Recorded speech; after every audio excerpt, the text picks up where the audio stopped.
And it is an honor for me as well to introduce today to Jane Richardson. Hello, do you hear me well? Yes. I guess, yes. So Jane is being very well known in the field of structural biology because of her contributions to interpretation of models and structures. And of course, she's developed a tool that we all use constantly, which is mole probability. And I'm very excited to hear what she wants to tell us today. And here, Jane, it's all yours, the stage. Okay.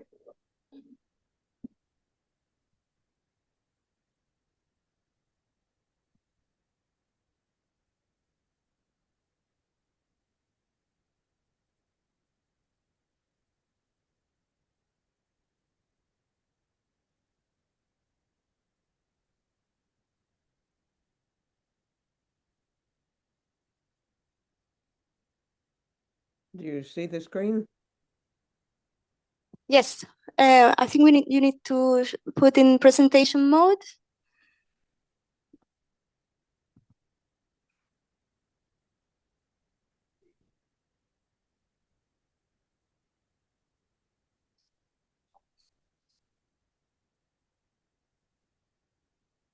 Bottom left, perhaps. That's not displayed.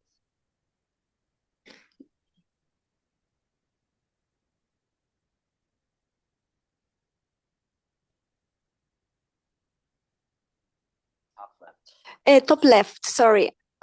Swap displays, yes, on the top left. So swap displays, the next. Yeah, correct. Yeah, the one before. The one next to it, the one in the middle. Okay, cool.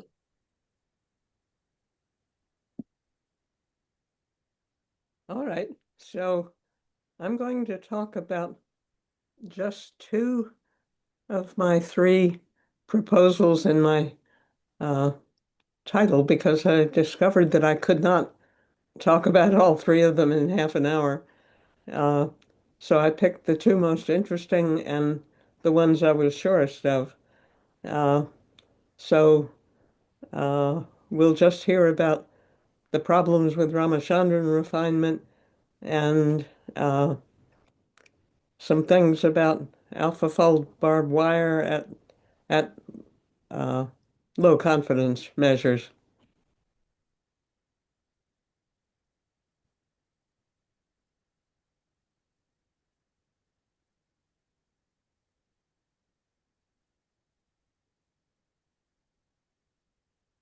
So first, I want to introduce you to some of the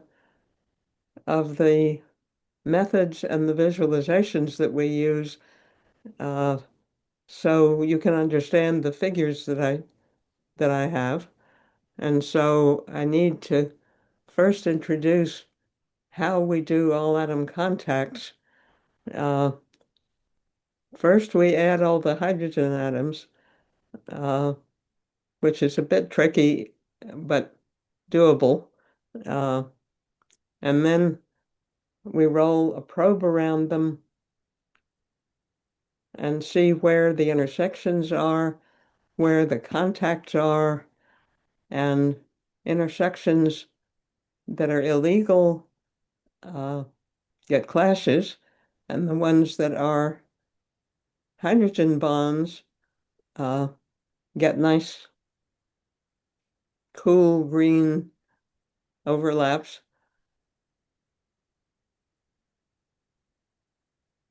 So then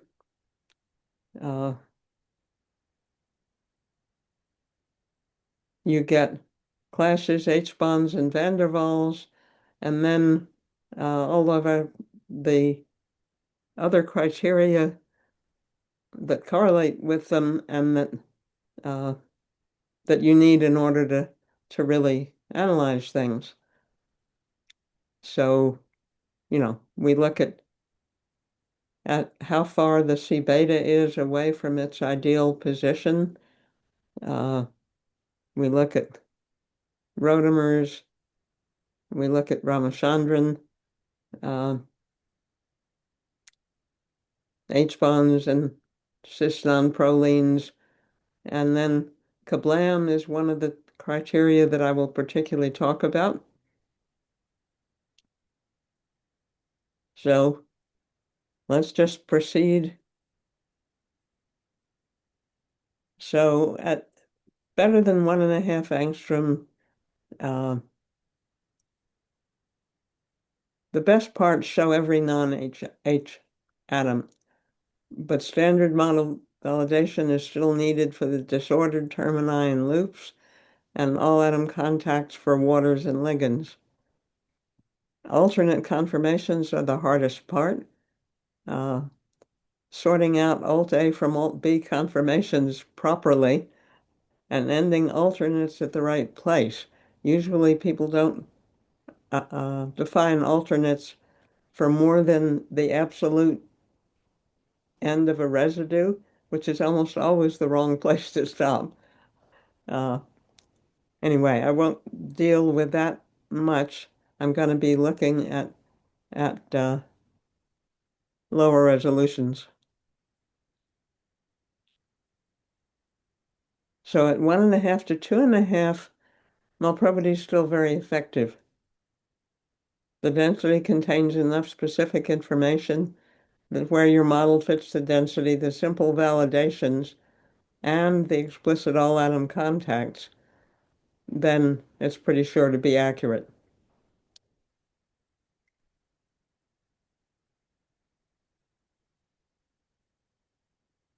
But at resolutions greater than 2.5 angstrom, that's not true. At 3 to 4 angstroms, malprobity doesn't guarantee that the structure is right. Why does this happen and what are we doing about it? So tackling lower resolution is very hard, particularly because you can't see the carbonyls. And that's fatal to getting the orientation of the peptides correct. And so that's the commonest backbone mistake, is getting the carbonyls misoriented, pointing the wrong way.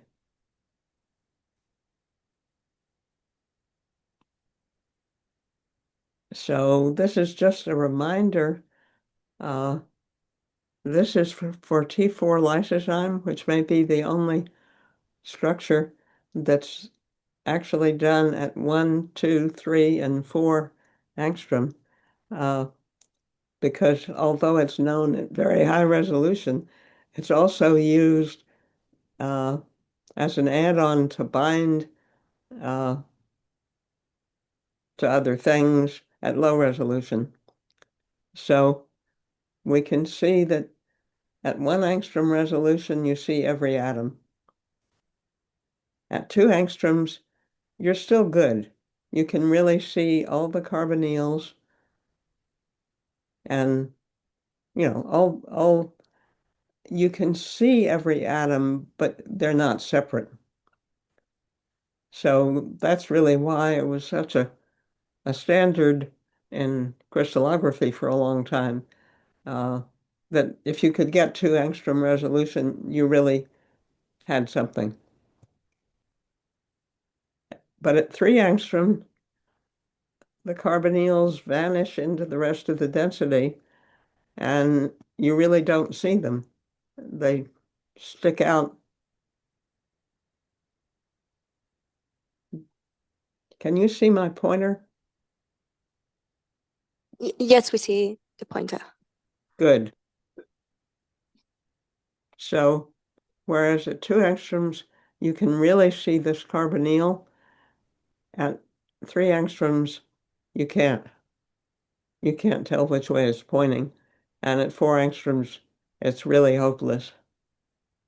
At 3 angstroms, you can see the helix spiral, but you can't at 4 angstroms.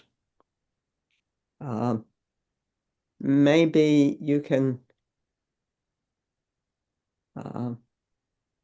still figure out where it is. If you look at the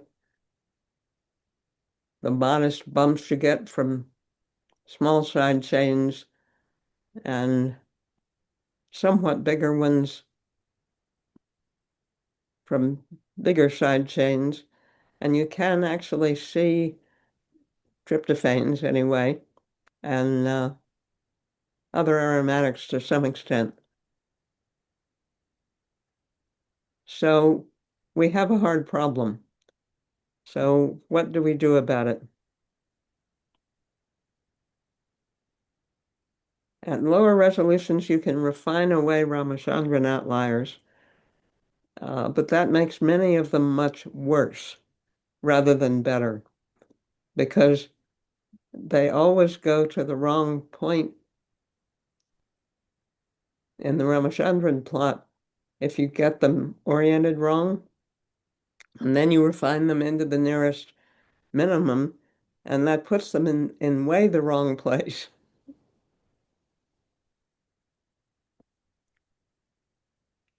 So, our model point may have been somewhere up in here, and it refines into a Ramachandran plot that's actually tightened too much. They pile up along the edges of the contours, and they can shove outliers much further into the wrong local conformation. And you can't correct this by pure refinement. And it should be down here.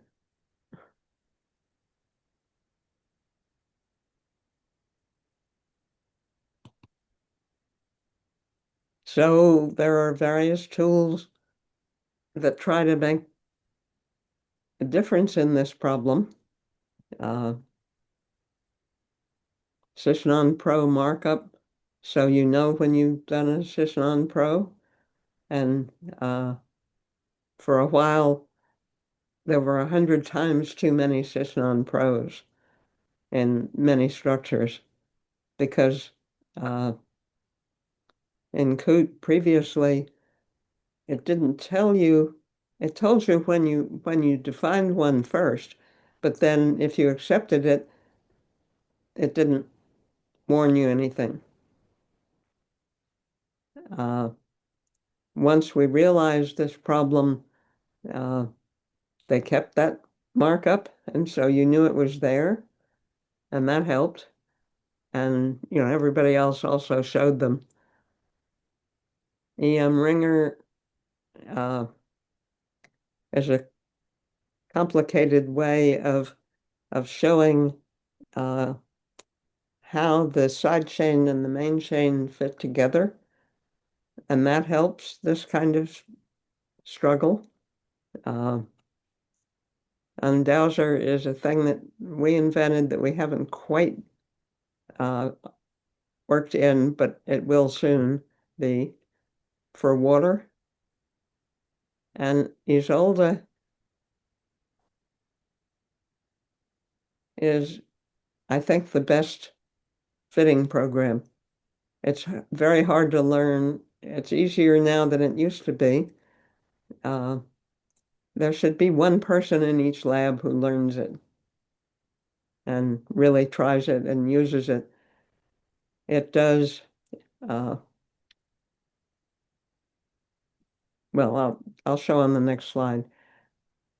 Kablam, we think, is the best single tool just for this purpose.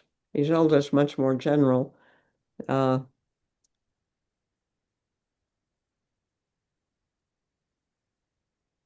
So Isolde uses interactive molecular dynamics, and things move around as you change them, and it can even move a sequence misalignment.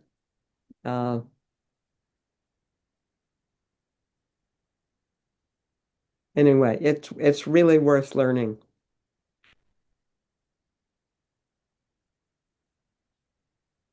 Okay, so to explain Kablam, it uses the C alpha trace to determine what should be true in a region, and normally you don't get the C alphas wrong, but then it uses a dihedral between the adjacent oxygens to show you what went wrong. So the dimensions of the C alpha trace show you what it should be, and then Kablam analyzes whether or not the carbonyls are consistent with that. It's not perfect because there's not actually quite enough data, but it's probably accurate to 5% or maybe a little more you get wrong. So you don't want to be slavish about it, but it really gets the majority of incorrect residues. So this is the C alpha plot, and all of the things in helical regions look like they're in the helical region. But if you look at the third dimension, which is the oxygen dihedral, they're completely spread out all over the map.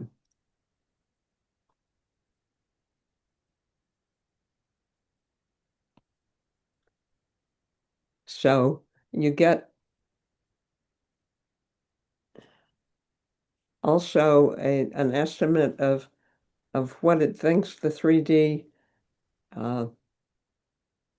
secondary structure is, and if it gives you a finite score for alpha helix, you really should try alpha helix.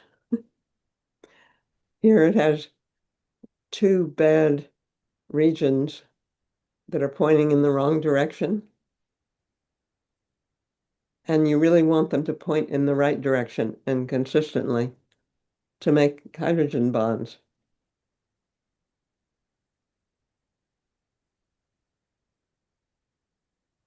So here you have a single carbonyl pointed the wrong way. That's wrong, but it doesn't show up as a Rama outlier because it's been pushed into good Rama place. This is a valid Rama angle, but it's not consistent with its context. It obviously should be going the other way.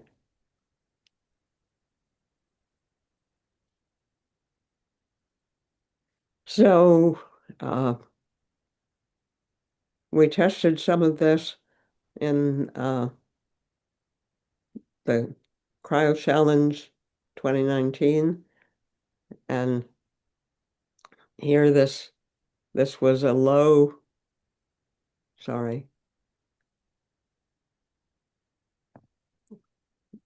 pretty low resolution map. You can see that you really couldn't see the carbonyls, and this is pretty extreme, but it'll illustrate the point.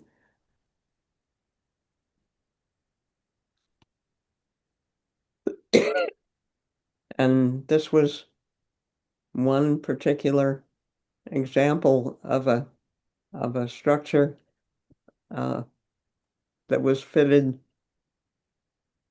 with Ramachandran refinement, and these are the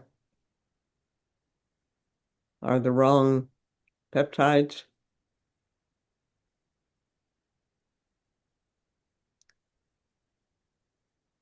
And when you look at them, all but one got to the wrong minimum. This one went up here. This one went here. And then this one actually went the other way. And this one was down here. Anyway, so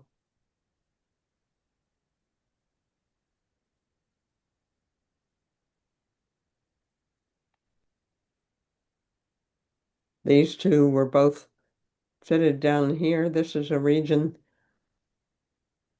that could be accurate, but isn't well populated, and they really should be beta.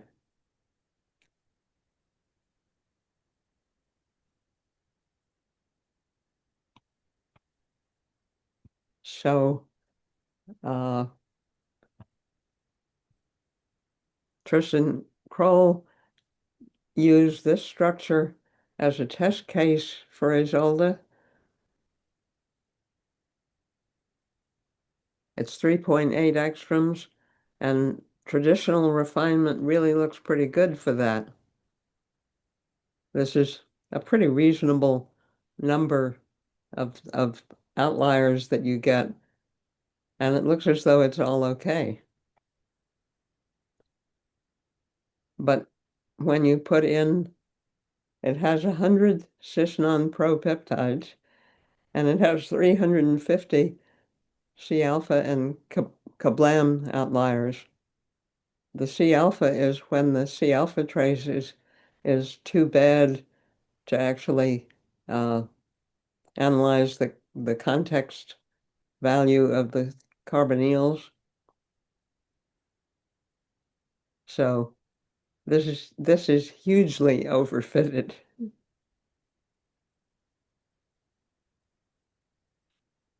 So this just takes 8 examples, all of which go to the wrong minimum. Here's one that starts off down here and goes to here. And, you go between all of the minima because you've refined into a legal place. They presumably start off somewhere in between in the bad region and refine to the closest minimum, and that's the wrong answer. Now, this is not every peptide. A lot of them are okay, but the ones that are wrong get worse, and they stay wrong, and you can't move from here to there in normal refinement.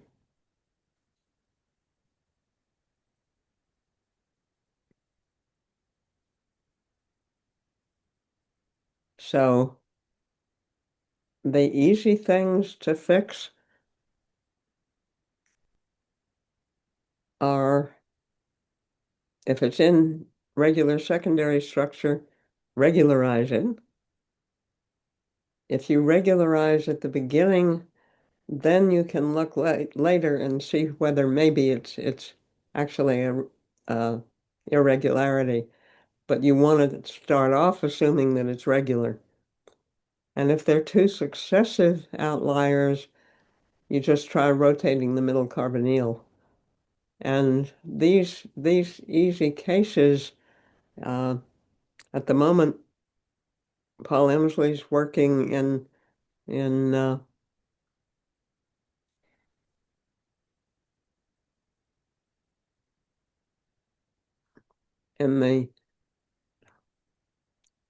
the web version of Coot. I forget its name at the moment, but to fix these cases automatically for you, and that'll be a big improvement. But you can go and do it yourself, at least in a small structure. But in a big cryo-EM structure, It's hard to do this, although it probably would be worth it.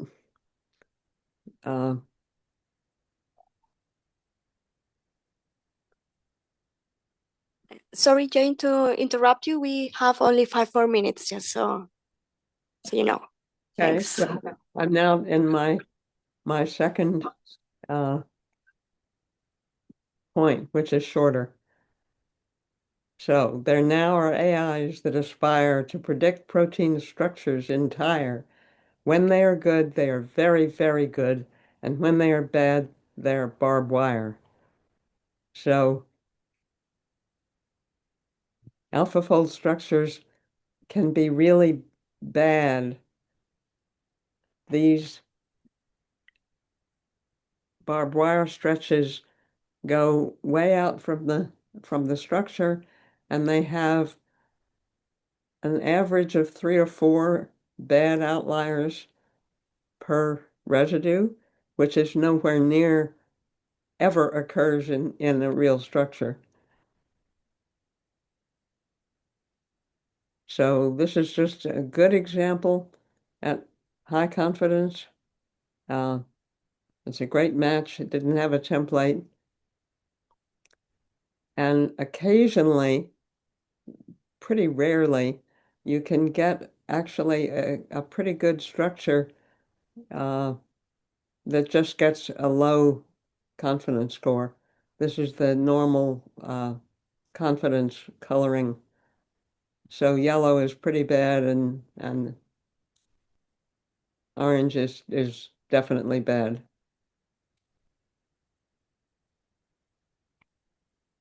What usually happens is barbed wire. So this is a picture of an all barbed wire AlphaFold prediction, which is pretty unusual that it's the whole protein. Usually you get a central core and then things wrapped around it. And you can see why we think it looks like barbed wire. And the reason that it does is that it puts residues just next to each other, which is never a possibility in real structure.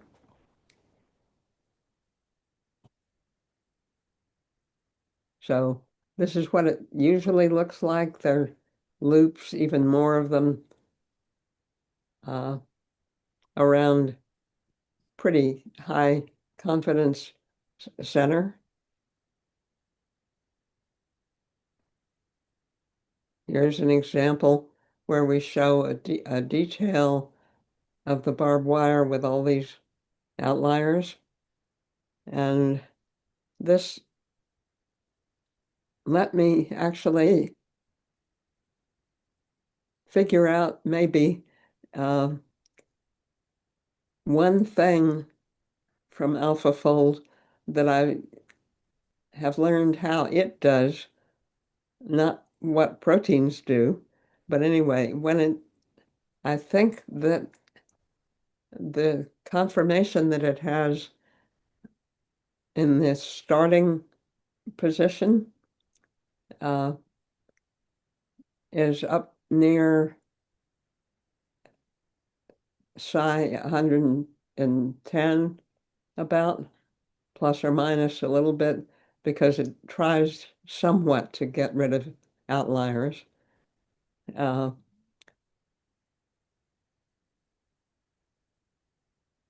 So barbed wire is not a prediction, it's a failed prediction. Its multiple outliers would not happen except that it just lines up the residues next to each other this way. Whereas in a normal protein, they're either opposite in beta sheet or turned in a helix. So barbed wire is a good predictor of disorder just in this sequence, or at least of the absence of the right partner. But it is not a valid member of the ensemble.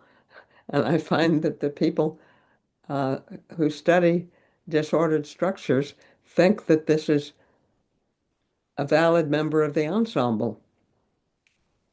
They don't look at our validation details. So this is a picture of barbed wire that Christopher Williams in our lab drew that we really like. So